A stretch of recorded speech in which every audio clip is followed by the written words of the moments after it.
Masih semangat, amin? Ya, puji Tuhan. Pagi hari ini kita belajar dari firman Tuhan dari 1 Samuel pasal 17. 1 Samuel pasal yang ke-17. Saya ambil tema pagi hari ini, rahasia mengalahkan musuh besar. Amin? Iya. Tentunya kalau kisah ini kan sudah bukan yang asing lagi. Ini tentang Daud mengalahkan Goliat. Atau perikopnya di sini, Goliat menantang tentara Israel. Ya. Nah, jadi bangsa Israel ya yang pada waktu itu sangat ketakutan ya menghadapi Goliat ya, salah seorang dari tentara Israel. Coba dibaca Pak ayat yang ke-11. Ayat 11. Ketika Saul dan segenap orang Israel mendengar perkataan orang Filistin itu, maka cemaslah hati mereka dan sangat ketakutan. Nah, singkat cerita kalau tentang Daud mengalahkan Goliat ini kan sudah cerita dari sejak sekolah minggu, jadi nggak perlu kita baca sebelumnya. Yang mau kita ambil di sini, bagaimana Daud itu bisa mengalahkan raksasa Goliat itu. Ya, coba ayat yang keempat, ya, bagaimana si Goliat ini sampai membuat seluruh pasukan Israel ketakutan, termasuk Raja Saul. Ya, ketika Raja Saul terpilih kan dikatakan Raja Saul itu orang yang paling tinggi sebahu di atas rata-rata orang Israel. Ya, jadi Saul sebenarnya juga orang yang tinggi, lebih tinggi dari seluruh orang Israel. Tapi dengan Goliat ini, ya, mereka semua baik Raja Saul dan seluruh pasukan Israel. Kalau dikatakan pasukan kan itu tentara atau prajurit. Biasanya prajurit itu tidak ada takut-takutnya menghadapi musuh. Ya, mereka biasanya sudah rela mati untuk membela bangsanya, negaranya. Tapi kita lihat tadi seluruh pasukan Israel ketakutan. Coba kita lihat yang keempat. Siapa si Goliat ini? Lalu tampillah keluar seorang pendekar dari tentara orang Filistin, namanya Goliat dari Gat, tingginya 6 hasta sejengkal. Iya.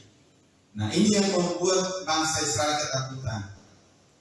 Tingginya 6 hasta sejengkal. 1 hasta itu kan 45 cm.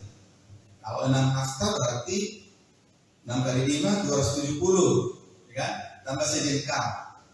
Mari saya ukur 1 jengkal kalau jengkal saya 22, 23, ya.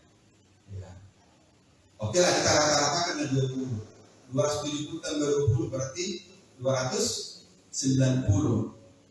Hampir 3 meter tingginya. Berarti kalau apa sampai kira-kira sampai atap ini lah tingginya sudah lihat. Ya. Nah, jadi dari tingginya itu, ya, itu membuat bangsa Israel ketakutan. Maka saya katakan musuh besar, ya, karena badannya besar. Ya. Nah, jadi bangsa Israel atau yang saya katakan tadi dengan notabene semuanya adalah prajurit, mereka lari ketakutan. Lari ketakutan. Nah, menurut penelitian, menurut para ahli meneliti bagaimana sikap orang dalam menghadapi suatu masalah. Ya, jadi ada 2 yang sering menjadi pilihan. Kalau sebenarnya sekarang survei membuktikan. Ya, ketika orang menghadapi masalah, 2 yang sering ditempuh yaitu flight and fight. Ya, fight and flight. Fight itu mengandalkan kekuatan. Kalau laki-laki saya bisa langsung bertinju, ya kan? Andalkan kekuatan. Siapa kuat dia yang menang. Kalau flight, ya, terbang atau istilahnya melarikan diri, lari dari masalah, ditinggalkan masalahnya. Ya. Nah, jadi ini kedua hal ini respon yang tidak baik bagi kita sebagai anak Tuhan. Amin. Ya. Kalau Kalau kita lihat di Alkitab ada juga orang seperti ini yang fight itu Musa. Ketika dia di istana Mesir itu, ya setelah menjadi dewasa dia keluar. Ya pada waktu dia keluar lihatnya ada orang Israel bertengkar dengan orang Mesir. Ya, nah mungkin sifat kesukuannya itu timbul dibelanya orang Israel dengan membunuh orang Mesir menggunakan kekuatan fight. Ya, tapi di sisi lain dia juga ternyata orang yang juga suka fight, melarikan diri dari masalahnya. Kenapa? Ketika besoknya ada lagi orang Mesir bertengkar, ya dia coba mau mendamaikan, langsung ditangkap. Ya, makanya kenapa? Apakah mau membunuh kami juga seperti yang kemarin itu katanya? Dia ketakutan. Ternyata dia sudah ketahuan. Ketika dia menyadari sudah ketahuan, dia langsung lari. Ya, lari dari masalah. Nah, jadi ini yang sering terjadi bagi umat Tuhan juga. Ya, banyak orang yang berusaha lari dari masalah yang dihadapi. Ya, padahal kalau kita lari dari masalah, bukannya masalah itu selesai. Atau kalau orang sekarang lari dari masalah dengan terjun ke narkoba, ya, merokok, pergi ke kafe dan lain sebagainya, atau melakukan seberapa waktu hilang masalahnya, iya kan? Ketika dia fly, ya.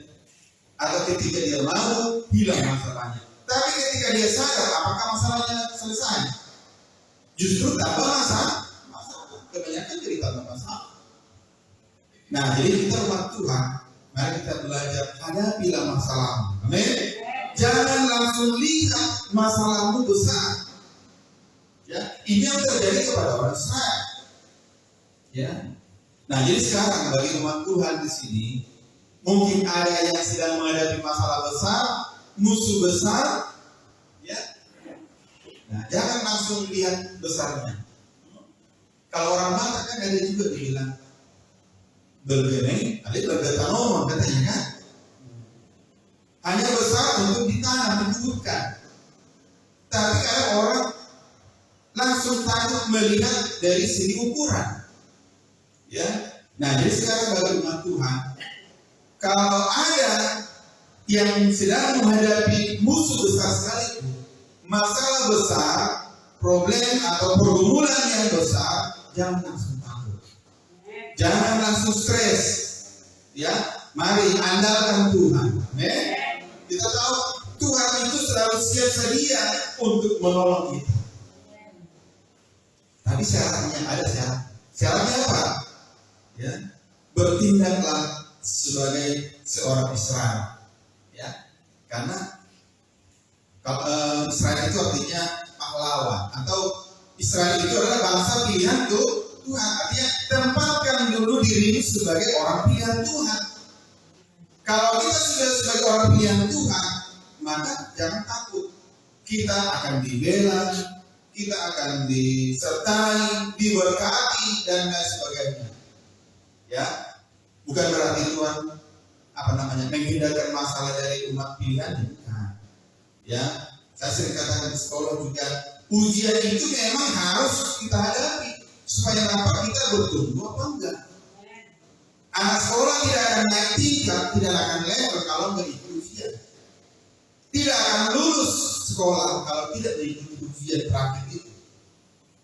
Ya, nah jadi supaya kita berhak mendapatkan pertolongan Tuhan tepat pada waktunya, mari tempatkan diri sebagai Israel. Israel juga berarti pahlawan. Amin. Kan Israel itu dulu berasal dari Yakub penipu, dia berkumpul menang, diganti namanya Israel, artinya pahlawan atau pemenang. Nah, sebagai umat Tuhan, maka sikap kita, karakter kita, ya harus kita tunjukkan sebagai seorang Israel, artinya pahlawan. Pahlawan itu bukan pengecut, bukan orang yang lari dari masalah,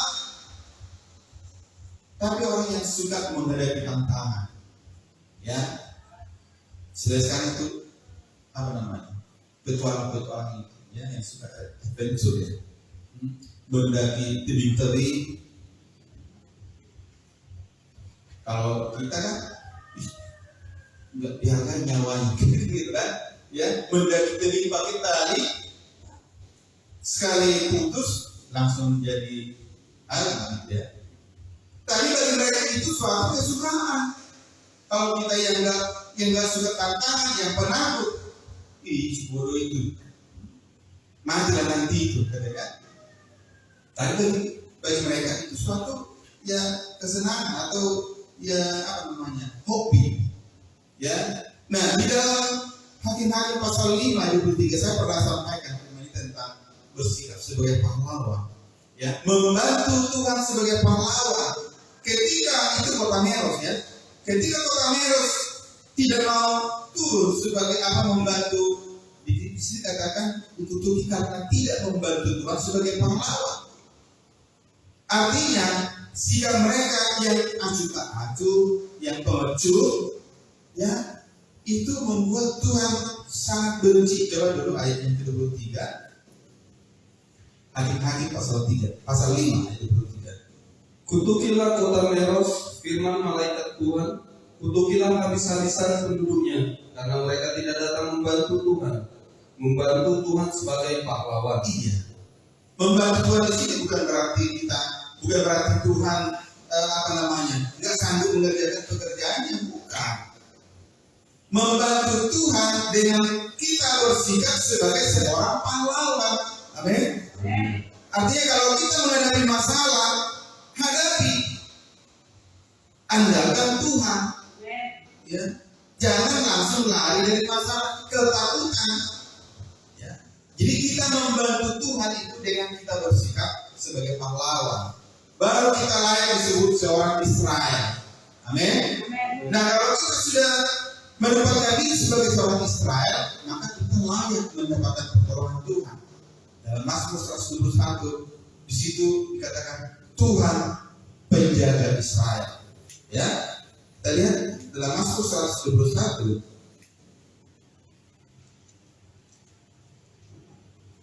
Ya, mulai ayat 1.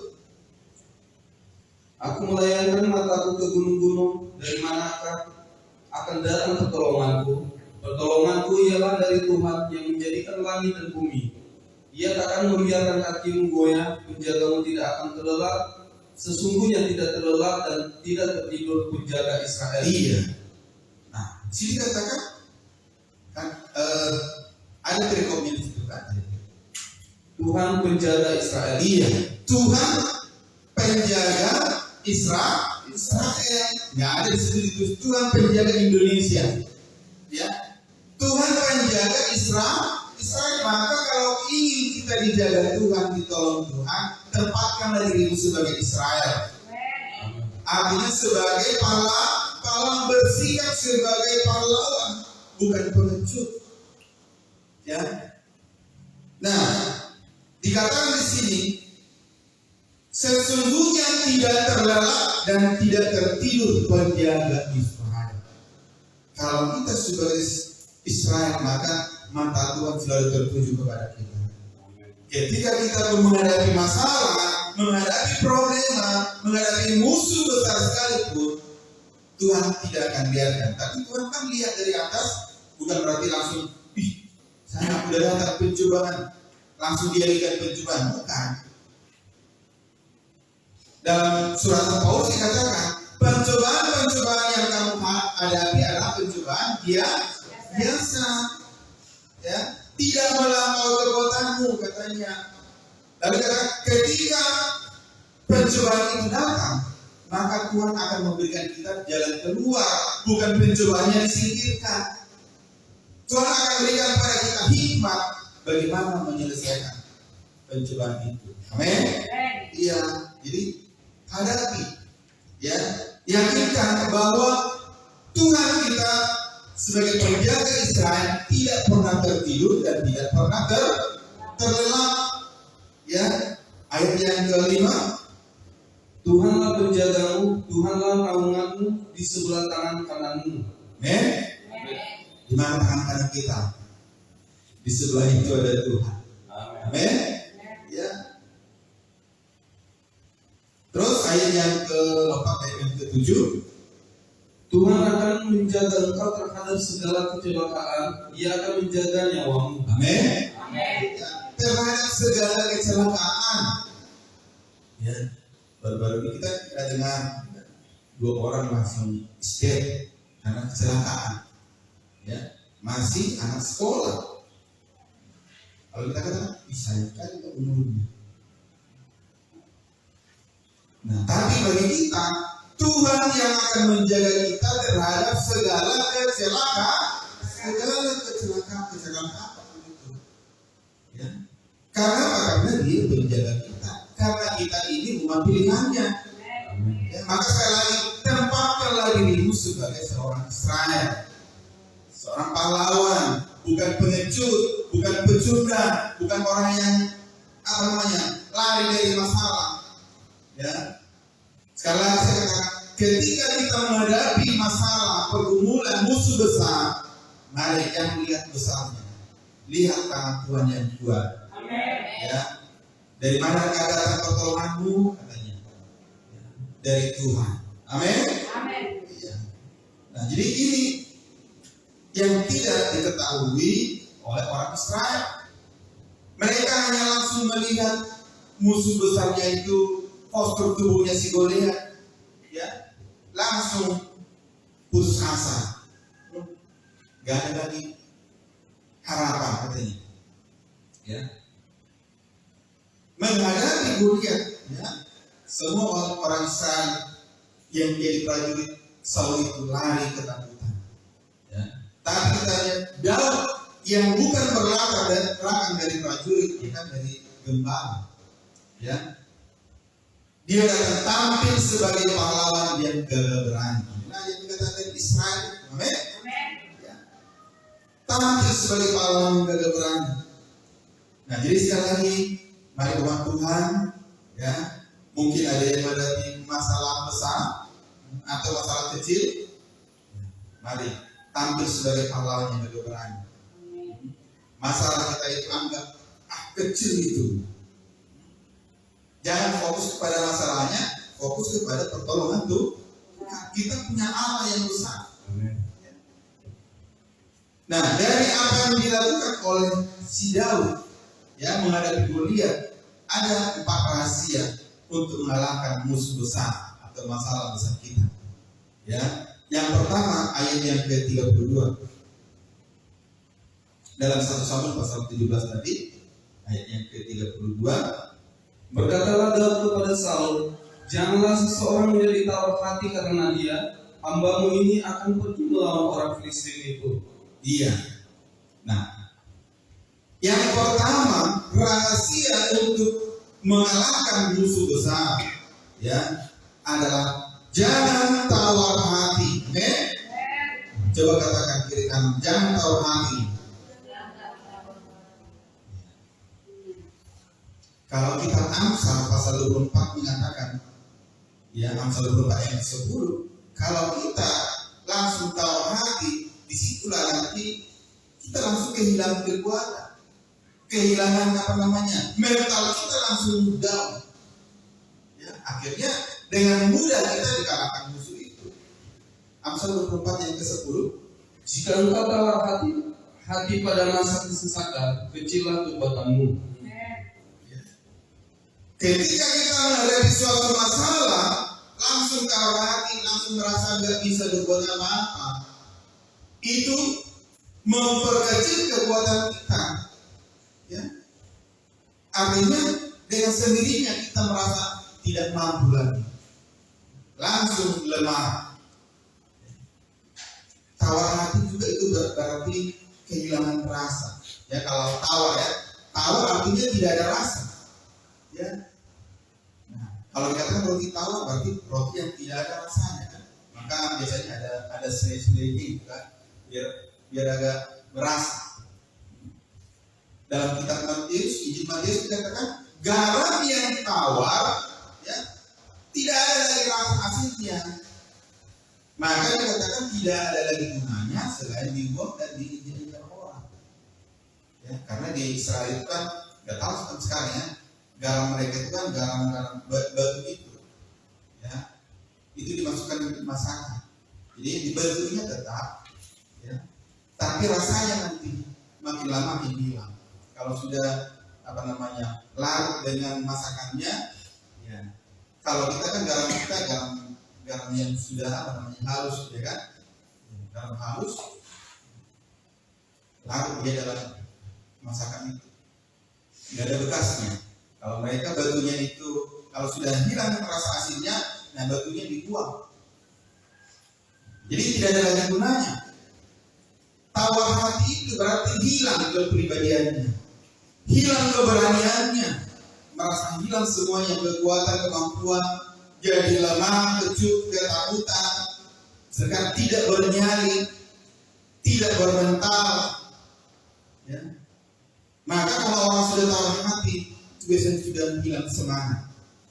Ya, dalam Yosua pasal 2 ayat ke-11, ya, bangsa-bangsa di sekitar Israel itu, ya, ketika Israel keluar dari Mesir, ya, mereka mendengar bagaimana bangsa Israel keluar dari Mesir, bagaimana Tuhan memutus sungai Yordan atau laut Teberau, ya, bangsa-bangsa di sekitar itu langsung tawar hati. Ayat ke-11. Ketika kami mendengar itu, tawarlah hati kami dan jatuhlah semangat setiap orang menghadapi kamu. Sebab Tuhan Allahmu ialah Allah di langit di atas dan di bumi di bawah. Iya. Nah, artinya di sini bangsa-bangsa lain pun bisa mengerti bahwa Allah kita itulah Allah yang benar, yang berkuasa di langit dan di bumi. Amin. Maka jangan pula kita tawar hati. Kalau orang-orang di sekitar kita tawar hati itu wajar. Ya, mereka tawar hati melihat bagaimana dahsyatnya bangsa Israel keluar dari Mesir. Ya, nah masalahnya sekarang justru orang Israel itu yang tawar hati menghadapi Goliat. Dan terbalik. Kalau dulu mereka benar-benar sebagai pahlawan, ya, bangsa-bangsa di sekitar mereka patut menghadapi orang Israel. Mendengar nama Israel aja mereka sudah ketakutan, tawar hati, hilang semangatnya. Tapi sekarang menghadapi Goliat satu orang saja, seluruh pasukan Israel ketakutan. Kalau Israel sebenarnya menempatkan diri sebagai Israel yang sejati itu, satu orang bisa mengalahkan beribu-ribu bahkan berlaksa-laksa. Daud itu dikatakan mengalahkan berlaksa-laksa. Selaksa itu 50.000 orang. Ya. Daud mengalahkan berarti berpuluh-puluh berlaksa-laksa ratusan ribu lah. Karena selaksa 50.000. 2 laksa udah 100.000. Itulah kalau Israel yang benar-benar di hadapan Tuhan. Nah, jadi kesalahan terbesar umat Tuhan ketika menghadapi pencobaan datang itu langsung tawar hati. Belum berusaha menyelesaikan, langsung tawar hati. Bahkan ada langsung bunuh diri. Ya. Bunuh diri, putus asa. Saul juga pada akhirnya bunuh diri, putus asa. Saul dan pembawa senjatanya pengawalnya. Ini yang lari dari masalah, ya, flight. Nah, dalam Yosua pasal 1 juga, ketika Yosua dipanggil Tuhan untuk menggantikan Musa dalam memimpin Israel, karena Musa sudah mati pada waktu itu, sampai 3 kali Tuhan berfirman kepada Yosua, jangan takut dan tawar hati.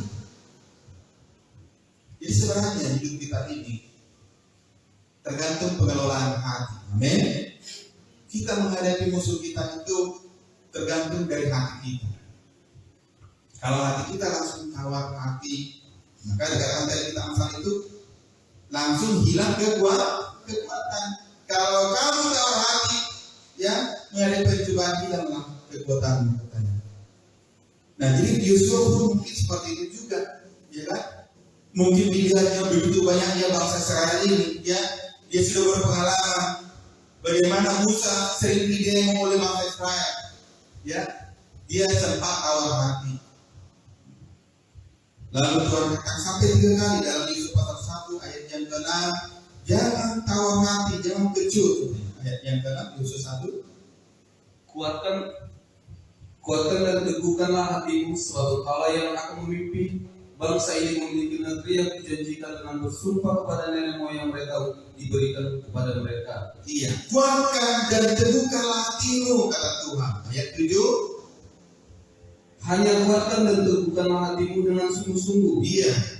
Yang kedua, yang ayat 9, Bukankah telah kuperintahkan kepadamu, kuatkan dan teguhkanlah hatimu. iya. Terus, Janganlah kecut dan tawar hati, sebab Tuhan Allahmu menyertai engkau kemanapun engkau pergi. iya. Ada janji Tuhan di sini, ya. Sebab Tuhan Allahmu menyertai engkau. Amin.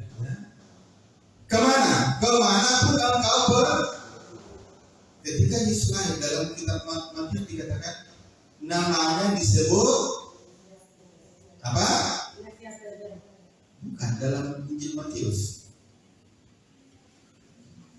Dia akan disebut Immanuel, ya kan? What's the meaning Immanuel? Allah beserta kita. Nah, ini yang dilupakan oleh Tuhan. Ketika menghadapi masalah besar, langsung lupa semuanya karena sudah dari dahulu hatinya takut.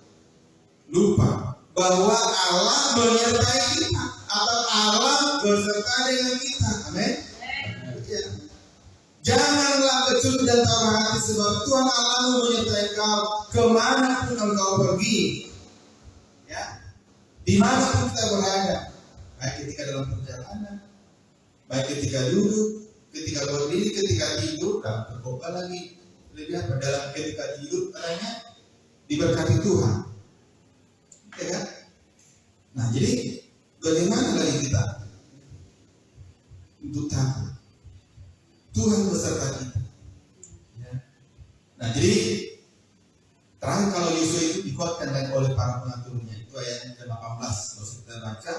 Kenapa? Karena Yosua tawar hati atau kecut hati, merasa takut bagaimana aku memimpin bangsa yang tegak tengkuk ini, kan? Karena Tuhan pun mengakui bangsa Israel adalah bangsa yang tegak tengkuk. Ya, Musa gagal ya karena bangsa itu juga selalu berontak. Ya. Nah, jadi ini rahasia pertama mengalahkan musuh besar. Jangan tawar hati. Amin. Iya. Yang kedua, berpengalaman. Ya, Daud itu berpengalaman atau sudah biasa menghadapi masalah. Ya. Menang atas masalah-masalah kecil. Jadi lama-lama nanti masalah besar juga kita nggak takut lagi. Ya, dalam 1 Samuel pasal 17 tadi kita baca ayat yang ke-34 dan 36 sampai 36. Tetapi Daud berkata kepada Saul, hambamu ini biasa menggembalakan kambing domba ayahnya. Apabila datang singa atau beruang yang menerkam seekor domba dari kawanannya, maka aku mengejarnya, menghajarnya dan melepaskan domba itu dari mulutnya. Kemudian apabila ia berdiri menyerang aku, maka aku menangkap janggutnya lalu menghajarnya dan membunuhnya. Baik singa maupun beruang telah dihajar oleh hambamu ini, dan orang Filistin yang tidak bersunat itu, ia akan sama seperti salah satu daripada binatang itu, karena ia telah mencemooh barisan daripada Allah yang hidup. Amin. Iya. Daud itu dikatakan sudah biasa menggembalakan kambing domba. Nah, kalau di penggembalaan itu ya musuh domba yang dua ini tadi. Kalau bukan singa beruang. Kalau yang binatang yang buas ya yang dua ini sebenarnya. Raja hutan itu singa. Ya. Dan bisa juga imbang dengan beruang. Tapi justru itu yang sudah dikalahkan Daud dan dikatakan biasa, berarti bukan cuma sekali, ya, bukan cuma sekali 2 kali. Itu sudah hal yang biasa bagi Daud. Oke lah, mungkin pertama kali ada rasa takutnya, tapi ketika dia tidak mau lari, dia mau berjuang mengalahkan, membela domba-dombanya, ya bisa juga dikalahkan. Maka nanti ketika datang yang kedua kali, biasa ini katanya. Jadi kalau kita sudah berpengalaman dalam menghadapi masalah, maka masalah besar pun nanti kita hadapi, kita nggak takut lagi. Amin.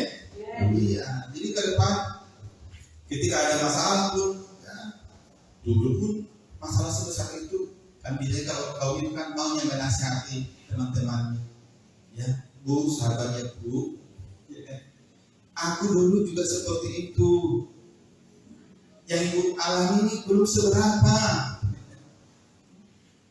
Nah, jadi pengalaman itu perlu, ya, untuk menguatkan kita ke depan.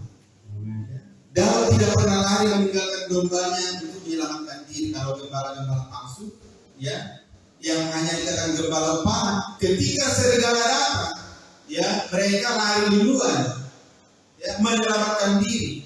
Tidak perlu dengan domba-dombanya karena bukan miliknya. Dia hanya digaji, ya. Nah, tapi Daud hadapi, ya, bela domba-dombanya, kalahkan musuh. Amin. Nah, jadi kenyataannya sekarang banyak orang yang lari dari masalahnya, ya, tidak terkecuali orang Kristen, ya, tidak terkecuali juga hamba Tuhan ada juga seperti itu. Ada yang lari kalau sekarang, kalau artis kan lari kepada narkoba, minuman keras, merokok, atau kembali kepada hidup lama, ya. Bahkan seperti katakan tadi, ada juga yang sampai bunuh diri. Mereka pikir masalahnya selesai jika sudah mati, enggak juga, ya. Itu justru menambah masalahnya, baik kepada keluarganya, ya kan? Keluarga akan menanggung malu, dan nanti juga dia akan menghadapi penghakiman di akhir zaman, ya. Karena Tuhan itu hakim untuk orang yang hidup dan yang mati. Nanti pada akhirnya kita semua akan bertanggungjawabkan perbuatan kita selama hidup ini. Nah, jadi apapun masalahmu, ya, mari belajar menghadapi, andalkan Tuhan. Amin. Iya, jangan langsung lihat masalah besarnya itu, ya. Lihatlah Tuhan kita yang besar. Dulu sudah nyanyikan itu. Aku punya Tuhan yang besar. Jangan cuma hanya nyanyian, ya. Kita pegang kuat-kuat itu janji Tuhan dalam Mazmur 121 tadi. Dia akan menjaga kita terhadap segala kecelakaan. Ya, matahari pada waktu siang tidak akan menyakiti kita. Itu janji Tuhan. Ya, jadi Daud tadi, ya, ketika ada masalah, serigala datang, itu musuh besar itu, serigala dan singa itu. Tapi dia bisa kalahkan. Justru Daud yang mengejar, ya, Daud yang menghajar, bukan dia jadi korban. Artinya dia berusaha untuk melepaskan dan menyelesaikan masalah itu dan berusaha untuk menang. Ya. Nah, jadi itu yang dikatakan kepada si Saul, ya, hamba-Mu ini sudah biasa menghadapi singa dan beruang.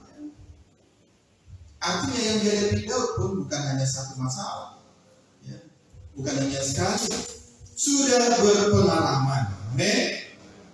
Masalah besar kecil sudah banyak pengalaman, itu akan menguatkan kita ke depan. Ya, bahkan Daud juga kalau dalam Mazmur 69 ayat 4, Daud mengakui masalahnya itu besar. Ya, artinya yang membenci Daud itu dikatakan lebih banyak daripada rambut di kepalanya. Ya, artinya musuh Daud itu banyak juga, ya. Nah, tapi dia tidak peduli itu, yang dia peduli bagaimana membangun hubungan yang dekat dengan Tuhan. Bagaimana menjadikan kita sebagai Israel supaya kita terus bisa layak mendapatkan pertolongan Tuhan. Amin. Tadi saya katakan kalau kita ingin mendapat pertolongan Tuhan, tempatkan dirimu sebagai seorang Israel, pahlawan. Amin. Bukan pengecut, bukan pecundang. Yang ketiga, ya, rahasia yang ketiga mengalahkan musuh besar dan yakin atau percaya kepada pertolongan Tuhan. Selalu ingatlah pertolongan Tuhan. kita hidup sekarang ini yang selalu itu karena pertolongan Tuhan. Saya katakan tadi dalam doa itu apa namanya? Hanya selangkah jarak kita dari maut. Ya, kita tidak bisa berbuat sesuatu apapun kalau bukan ditolong Tuhan. Bangun tidur aja orang bisa jatuh, bisa mati di kamar mandi banyak. Ya, kalau bukan karena pertolongan Tuhan, ya kita setiap hari bisa celaka. Amin. Amin.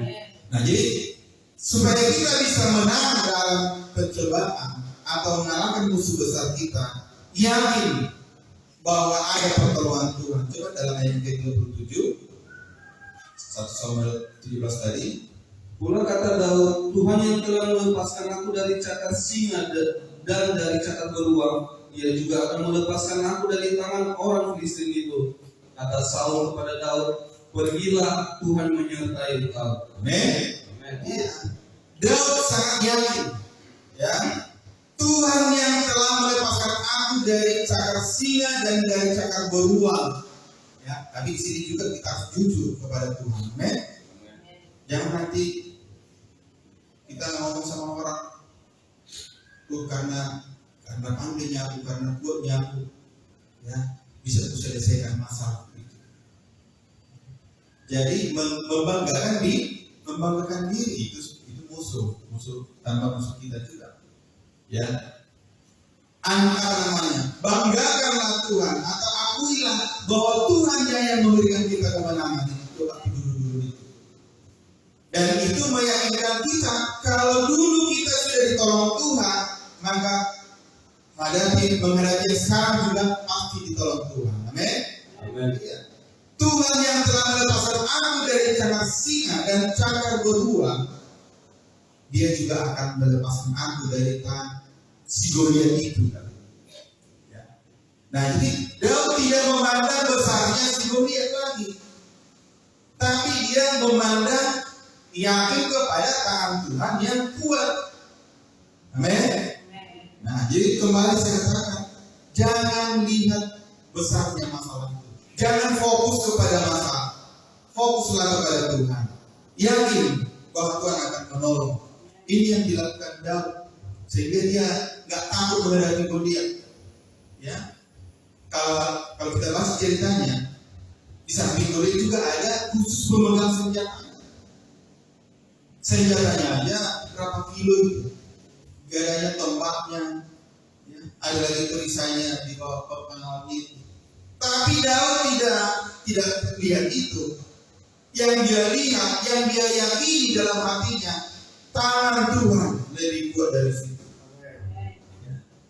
Nah, jadi sekali lagi pengalaman yang dulu itu, ya, kalau kita terus mau nggak selalu lari dari masalah, ya itu akan menguatkan kita ke depan. Bahkan nanti bisa menguatkan orang yang sedang menghadapi masalah. Ya, kita menguatkan mereka. Ya, yakin, kan? Pasti akan ditolong Tuhan yang edan. Nah, yang keempat, yang terakhir, ya, mengandalkan nama Tuhan dalam 1 Samuel 17 ayat 40. Lalu Daud mengambil tongkatnya di tangannya, dipilihnya dari dasar sungai 5 batu yang licin, dan ditaruhnya dalam kantung gembala yang dibawanya. Yakni tempat batu-batu sedang banyak dipegangnya di tangannya. Demikianlah yang mendekati orang Filistin itu. Iya. Nah, kemudian lompat ayat yang ke-43.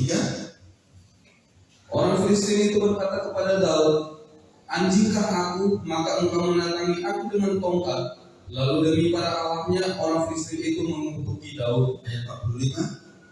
Tetapi Daud berkata kepada orang Filistin itu, engkau mendatangi aku dengan pedang dan tombak dan lembing, tetapi aku mendatangi engkau dengan nama Tuhan semesta alam, Allah segala barisan Israel yang kau tantang itu. Iya. Nah, rahasia yang keempat untuk mengalahkan musuh besar adalah mengandalkan nama Tuhan. Ya. Kalau kita lihat tadi, untuk menghadapi si Goliat, apa yang dibawa Daud? dia hanya mengambil tongkatnya di tangannya. Berarti tongkat gembala itu yang biasa dipegang dia di bawah. Kemudian hanya mengambil 5 batu, ya, batu dari sungai itu aja. Artinya dia bukan mengandalkan persenjataan.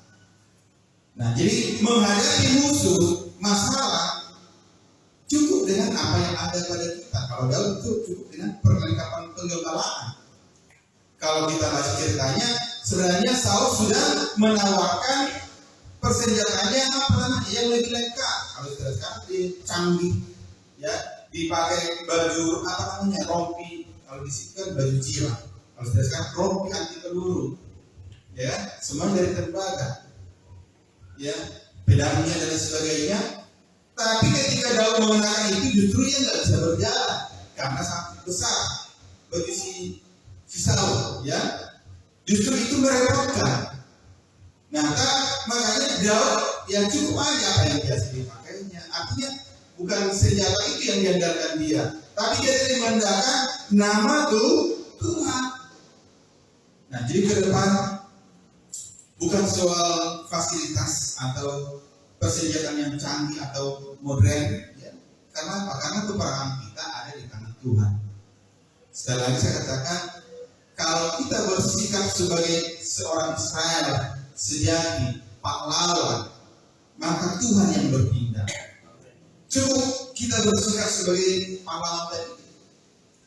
Kita bersikap sebagai pahlawan itu sudah dikatakan membantu Tuhan, ya, dalam Hakim pasal 53 itu. Maka coba kita baca ayat terakhir, yang Keluaran 14 ayat 14, bahwa Tuhannya yang memberikan kita kemenangan, ya. Ayat 14, Tuhan akan berperang untuk kamu dan kamu akan diam saja. Amin. Amin. Iya. Cukup kita bersikap sebagai pahlawan, ya, bersikap sebagai pemberani, bukan pengecut, ya, tapi yakin dengan pertolongan Tuhan, kemudian andalkan nama Tuhan, kita akan tinggal menerima kemenangan. Tuhan yang berperang atas kamu, maka kamu akan diam saja, kata Tuhan, ya. Itu karena Tuhan pasti membela umatnya. Gak mungkin Tuhan biarkan orang pilihannya. Amin.